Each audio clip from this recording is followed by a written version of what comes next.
नवी मुंबई महापालिका निवडणुकीमध्ये प्रभाग 9 मधून शिवसेनेकडून सौरभ शिंदेंना संधी देण्यात आली आहे। गणसोलीमध्ये सिडकोच्या माध्यमातून प्रत्येकाला 500 स्क्वेअर फुटांचं घर मिळावं असा माझा प्रयत्न असणार आहे असं सुद्धा सौरभ शिंदे यांनी म्हटलंय।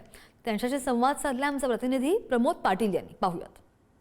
नवी मुंबई महानगरपालिकेच्या निवडणुकीची रणधुमाळी प्रचंड आता पुढे जाताना दिसते। आज राज्याचे उपमुख्यमंत्री एकनाथ शिंदे यांचा एक भव्य अशा स्वरूपाचा रोड शो झाला आणि या रोड शो मध्ये तुफान गर्दी आपल्याला पाहायला मिळाली। प्रचंड अशा प्रकारचा उत्स्फूर्त प्रतिसाद आपल्याला पाहायला मिळाला आणि या संपूर्ण निवडणुकीमध्ये आपण बघत असाल शिवसेनेने तरुण चेहऱ्यांना पुढे आणलेले आहे आणि त्यातलेच एक तरुण चेहरे आपल्यासोबत सौरभ शिंदे आहेत। आपण त्यांना काही प्रश्न विचारणार आहोत।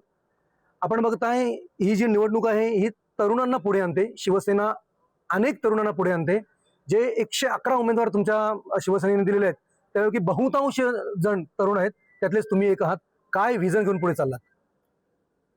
आपण बघितलं असेल नवी मुंबई महानगरपालिकेच्या या निवडणुकीमध्ये शिवसेनेने आदरणीय आमचे मुख्य नेते आणि राज्याचे उपमुख्यमंत्री एकनाथजी शिंदे साहेबांनी यांनी तरुणांना या ठिकाणी मोठ्या प्रमाणात संधी दिली आहे आणि आमचा विजन एकच आहे की आता ज्या विभागाचं मी आता जिकडून माझी उमेदवारी आहे तर त्या विभागात म्हणजे घरांचा खूप मोठा त्या ठिकाणी प्रश्न आहे।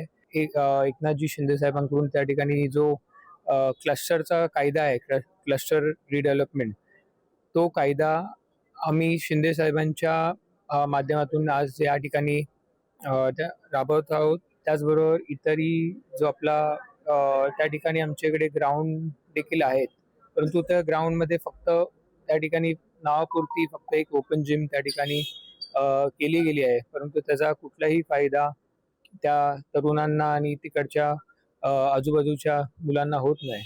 तर आम्ही आमच्या सगळ्यांच्या माध्यमातून आम्ही त्या ठिकाणी मागणी करणार आहोत की त्या ठिकाणी देखील स्पोर्ट्स कॉम्प्लेक्स उभा राहावा। प्रमोद पाटील, पुढारी न्यूज, नवी मुंबई।